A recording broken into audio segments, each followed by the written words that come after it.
और एक बम गिराकर चले गए।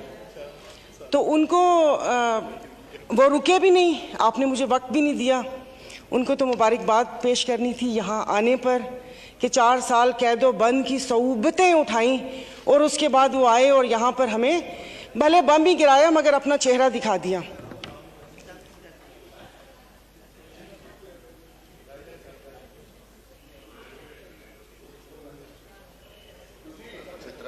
जी मोहतरमा सायरा बानो साहब। नहीं, वो मैंने कहा शायद जरूरी बात है मैं भी सुनूं कि कौन सा वो। तो जनाबे स्पीकर, इधर जिससे भी पूछा उन्होंने कहा कि भाई ये जो IMF से मुआहदा हुआ है ये मुल्क के लिए बहुत ज़रूरी है और ये है वो है। तो मैंने भी कोई तनकीद नहीं करनी थी। अब जाहिर है पाकिस्तान को डिफ़ॉल्ट होता तो नहीं देख सकते, हालांकि गो कि इसमें मेरा कोई हिस्सा नहीं है। तो लेकिन मैंने सिर्फ वज़ीर ख़जाना साहब को एक रिक्वेस्ट करनी थी कि 15 और 25 वाले को तो छोड़ें, मुझे एक 50,000 वाले का बजट बनाकर दिखा दें। आप मुझे बजट बनाकर दिखा दें, मैं आपको इसको भी मैं आपको वोट दूंगी और आइंदा आने वाले आपके फैसलों को भी मैं सेकंड करूंगी।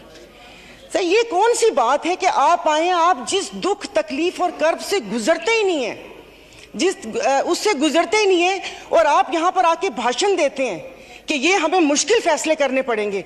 मुश्किल फैसले अपने लिए करें ना, अपने लिए क्यों नहीं करते? अवाम को सादगी का दर्स दिया जा रहा है। इनके एक एक लिबास और इनकी अशिया जो इस्तेमाल करते हैं उनकी कीमतों का आपको अंदाजा है? डेली एक फोटो शूट आता था, 15 लाख रुपए का कोट, 10 लाख का जूता, 15 लाख का स्कार्फ। ये एक पाकिस्तान जो डिफॉल्ट हो रहा है, वेंटिलेटर पर है, उसकी आवाम को ये मजाक एक तस्वीर ट्विटर पर डेली शेयर होती थी। मुझे सिर्फ एक 50,000 वाले के जीने का हक छीन लिए हैं उन लोगों से। आप मुझे बताएं कि ये पेट्रोल के लिए यहीं पर ही थे। एक और आपसे रिक्वेस्ट है कि कोई ऐसा रूल है कि जो हुकूमत है वो यहीं बैठी रहे और अपोजिशन के वो बेंच हो जाए, क्योंकि मेरे ख्याल में इन बेंचेस में, इन चेयर्स में कोई प्रॉब्लम है कि यहाँ पर बैठने वाला बोलता है और वहां पर जाकर सुम्मुन बुकमुन उम्यून बन जाते हैं ये लोग, इनकी जुबान नहीं चलती। और यही जब मैं वहां पर बैठ के हुकूमत पर तनकीद करती थी तो यहाँ पर सब बैठे डेस्क बजाते थे। आज जब मैं यहाँ पर खड़ी होकर हुकूमत पर तनकीद करती हूँ तो उन सबको प्रॉब्लम होता है। तो जनाबे स्पीकर, इन्होंने तो यहाँ तकरीर कर दी। इस तकरीर के बाद अगर इतनी हिम्मत है, कल मैं एक ग्रोसरी शॉप तक गई थी, वो भी कोई F6 नहीं गई थी, यहाँ कोई चाइना मार्केट के पीछे कोई दुकान है, वहां पर जाकर आप लोगों की तकलीफ, उनकी आंखों से उनका अंदाजा लगा लें। मुझे यहाँ पर कल ये करंट डेफिसिट और खुदा जाने क्या क्या बता रहे थे। मैं या आप अपने हलके में जाकर किसी गरीब आवाम को क्या इनको करंट डेफिसिट बताएंगे कि हमारी अयाशियों से तुम लोग इस हाल तक पहुंचे हो, अब तुम ही लोगों को बर्दाश्त करना पड़ेगा, ये कुर्बानी तुम लोगों को देनी पड़ेगी। लेकिन फिर मैंने सोचा कि कुर्बानी तो हलाल जानवर की जायज़ है, तस्मीन हम हलाल हैं, जिनकी कुर्बानी नहीं है उनकी कुर्बानी जायज़ नहीं है। अब आप देख लेंगे कि यहां पर उठते ही जो बोला था, मैं आज इस फोरम पे अपनी पार्टी की तरफ से, मुस्लिम लीग फंक्शनल और सदर पीर पगारा और सदरुद्दीन शाह की तरफ से मैं आप बिलावल साहब को मैं दावत देती हूं कि आप सिंध से महंगाई मार्च शुरू करें, हम आपके साथ हैं। और मैं अपने एमक्यूएम के भाइयों को भी कहती हूं कि वो वहां से यहां आए थे ना कि महंगाई है, तो ये वक्त है अपनी महाजर कौम के सारी गिले दूर करने का कि तब भी आप लोगों के साथ थे महंगाई के लिए और आज भी इस हुकूमत को लात मारी है इस महंगाई की वजह से। लेकिन हम यहां पर बैठ के सिर्फ बातें करेंगे। यहां पर मेरी कुछ मेंबरान से बात हुई है, नाम नहीं लूंगी मैं। एक से मैंने कहा कि कल तुम डेस्क तो ना बजाते, सुन ली थी तकरीर, कहता गरीब पैदा क्यों होता है, गरीब का कसूर है। इधर किसी ने मुझे बोला कि मुसलमान को सब्र और शुक्र का दर्स दिया गया है, सब्र शुक्र करें, पूरी दुनिया में महंगाई है। मैं टिम हॉटन्स और क्या कहते हैं PSL का मैच देखने वाले और कराची 2 दरिया में खाने वालों की बात नहीं कर रही, मैं उसकी बात कर रही हूँ जिसके 5-5 बच्चे और एक बाइक है, वो पेट्रोल भरवाएगा, दवाई लेगा या क्या करेगा। इन्होंने यहाँ पर वो कहते हैं कि शहद में घोल घोल के यहाँ पर सारा ये बजट बता दिया। मैं वैसे लिखा हुआ पढ़ नहीं सकती इसलिए कि उसमें जज्बात नहीं होते, वो रीडिंग होती है। जैसे कल परसों ये वजीर खजाना साका साहब ने आके बिना जज्बात के यहाँ पर आकर कागज पढ़ के और ये जा और वो जा, दूसरे के ऊपर, और पीछे यहाँ पर बैठे हुए सारे पीछे डेस्क पे जा रहे थे कि उसने वो कर दिया, क्योंकि इनकी तो दुकान चल रही है।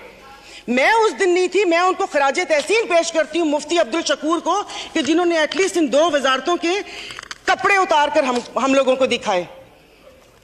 ये ऐसे नहीं होगा। मुझे बताएं कि वो अवाम ही नहीं रहेंगी तो आप लोग हुकूमत किस पे करेंगे? और बिजली की बात कर रहे हैं तो आप मुझे बताएं कि आईपीपीस के मुआहदे किसने किए थे? आईपीपीस के मुआहदे तो इन्होंने किए। स्पीकर साहब, आपकी तवज्जो चाहूंगी। और कल उन्होंने कहा कि हुकूमत जैसे ही संभलने वाली थी तो सैलाब आ गया। तो जनाब स्पीकर, मुझे माफ कर दीजिए, जिस वक्त सैलाब आया तो उस वक्त तो हम अपनी जिंदा दिली का सबूत दे रहे थे। 75 करोड़ आवाम के खून पसीने और टैक्स की कमाई से हम यहाँ पर तकरीबात कर रहे थे। और मजे की बात है, प्लीज, मतलब मैं बहुत आराम से बात कर रही हूँ, कोई तंज नहीं करूंगी, कि अभी आइन की तकरीबात का आगाज हुआ है। क्या आइन के आर्टिकल 3 तो आई थिंक 27 या 35, 36 आगे, क्या उस पर यह रियासत पूरा उतरती है? क्या हमारी जानो माल की हिफाजत है यहाँ पर? हमें बुनियादी सहूलतें मुयस्सर हैं यहाँ पर? मतलब हम लोग इतने नाक के पक्के हैं कि उस पर वो करके आइन की बात कर रहे हैं। और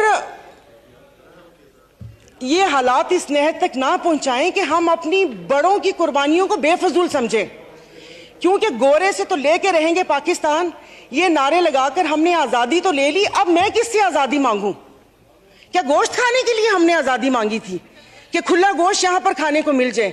उसके अलावा तो कुछ भी नहीं है।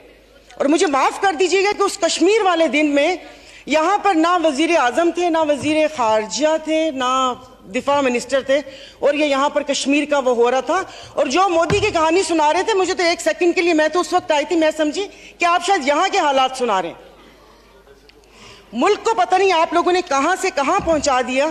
टैक्सीज की बात करें, जैसे अभी मेरे भाई ने बोला कि रमजान आने वाला है, मशरूबात पर, अरे मीठे मशरूबात पर क्यों टैक्स लगा रहे हैं? कड़वे मशरूब को लीगल करके उसके ऊपर टैक्स लगाएं ताकि रेवेन्यू भी मिले पाकिस्तान को। मीठे मशरूबात, एक गरीब रोजा रख के एक उसकी ख्वाहिश होती है रूह अफ़ज़ा पीने की या वो करके, और उन्होंने कहा बाकी चीज़ों पे टैक्स नहीं लगा। मुर्गी गोश्त महंगा नहीं हो, वो अल्हम्दुलिल्लाह हमारे पाकिस्तानी खुद ही महंगा कर लेंगे। जनाब स्पीकर, अभी वजीर आजम साहब ने कहा था कि ये जो थर कोल है ये गेम चेंजर होगा, उसके ऊपर तो टैक्स लगा दिया, वो क्या गेम चेंजर होगा? और नहीं, उसको हलाल कर दे, मीठा तो गरीब पीते हैं, आप लोगों को उसको लीगल करके उसके ऊपर टैक्स लगा देना चाहिए। तो जनाब स्पीकर, ये सब बैठ के इसके मसले को, मेरी बात सुनिए मोहतरमा, मैं एक तवज्जो आपकी दिलाना चाहता हूँ कि सेनेट की तरफ से फाइनेंस सप्लीमेंट्री बिल पर सिफारिशात मौसूल हो चुकी हैं, जिनकी कापियां आपको मुहैया कर दी गई हैं, लिहाजा आप उन पर भी बहस करना चाहें तो कर सकती हैं। सर, अभी कौन सी कॉपियां? और आज हालात तो यहाँ पर है कि आज पावर की मीटिंग है और रात को 90 सफ़ों का एक पम्फलेट आ गया था। मैं 90 सफ़े रात को बैठ के पढ़ती और ये यहाँ पर आके करती। जनाब स्पीकर, ये ऐसी बात करते हैं यहाँ पर। अब मैं, सायरा बानो नाम है, एक्टिंग भी बहुत अच्छी करती हूँ। इन सब की आवाज के साथ इनको इनका कोरम याद दिलाऊंगी। जो यहाँ पर 5 दिन लगातार आप करो तो हलाल, यानी कि अपनी तकरीर जारी रखिए, आप अपनी तकरीर। तो ये यहाँ पर जनाब speaker, no cross talk please. Honourable मेंबरान एक दूसरे से क्रॉस टॉक नहीं कर सकते किसी सूरत में। नहीं पड़ता ना, दुखा हुआ हो तो तब ना। मैं आपको अपना, हमसे शहदादपुर में 2 हफ्ते पहले, 1 हफ्ते में 4 खुदकुशी हुई है। और मैं इस ऐवान के सामने कहती हूँ कि ठीक है, मेरे हस्बैंड वेल ऑफ हैं, बट मैं एक मिडिल क्लास फैमिली से हूँ। मेरे भाई ने परसों मुझे मैसेज किया और उसने बोला कि दुआ करोगे मैं मर जाऊं। और वो सिर्फ एक मेरा भाई नहीं है, मैं पूरे अपने जो भाई जिनका राब्ता मुझसे नहीं है, मैं उनकी मैं बात कर रही हूँ। जनाब स्पीकर, कल मैं गई थी, वो जिस बंदे ने 4 टमाटर और 4 आलू लेकर 400 उसके पास नहीं थे, उसने पर्स निकाला, मैं शर्म से गड़ के मर गई। 272 लीटर पेट्रोल आप लोगों ने मुश्किल करनी है तो आप V8 और बड़ी बड़ी ग्रैंड क्रूजर को 500 लीटर पेट्रोल देना। गरीब को आप नहीं वो करें।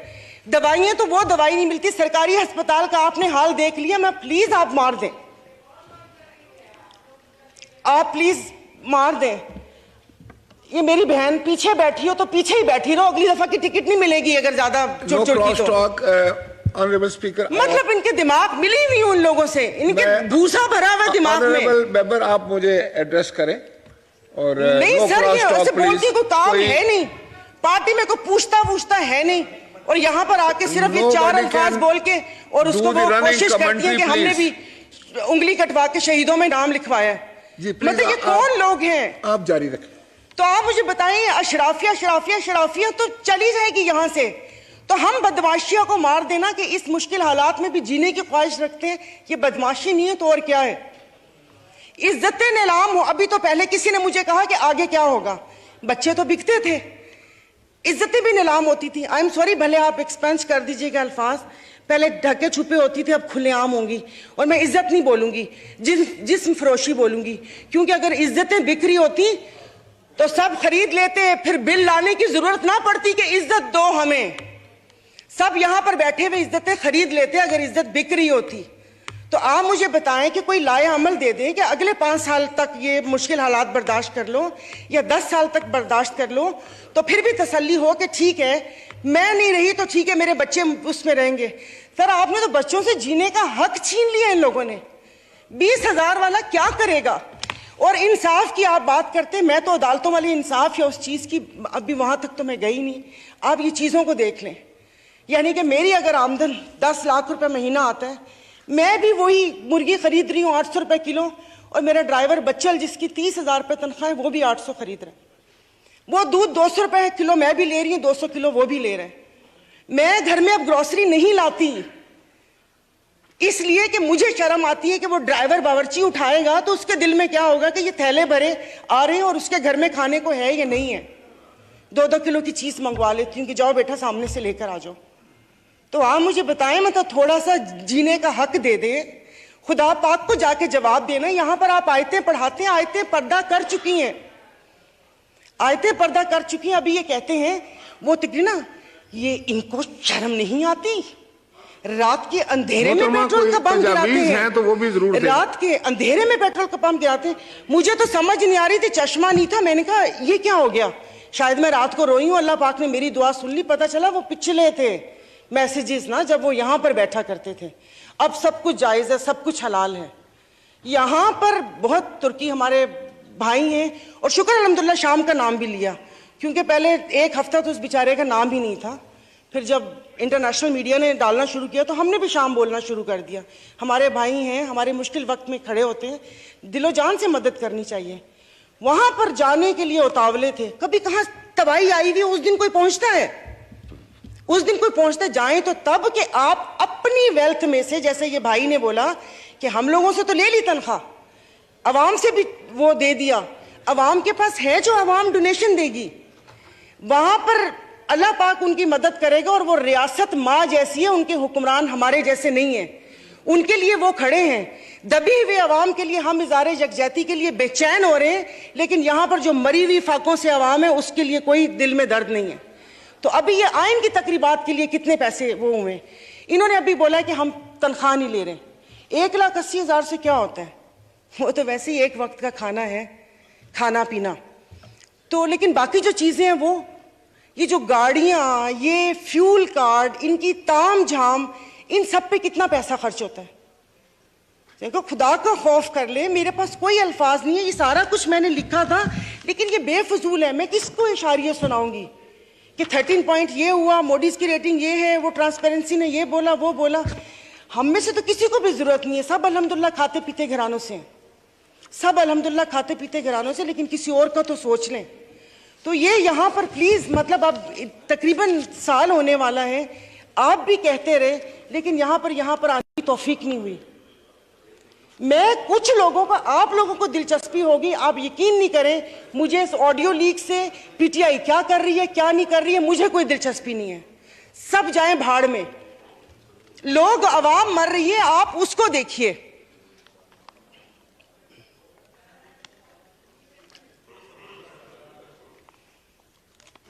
तो खुद ही कह लेते, इनसे सिफारिश क्यों करवाएं। मोहतरमा कंक्लूड कीजिए, वाइंड अप कर ले। तो मैं वाइंड अप ही कर रही हूँ। मेरे पास तो कोई जाहिर है वो इतने ना इशारिये हैं, ना मैंने मौशियात इतनी पढ़ी हुई है। कॉलेज नहीं था वो, ऐसे ही वो कॉलेज था, साइंस कॉलेज नहीं था, आर्ट्स कॉलेज था, समझ भी नहीं आती थी। मौशियात एग्जाम था, 30 नंबर थे, 3 ग्रेस मार्क मिले थे, 33 नंबर है मौशियात के।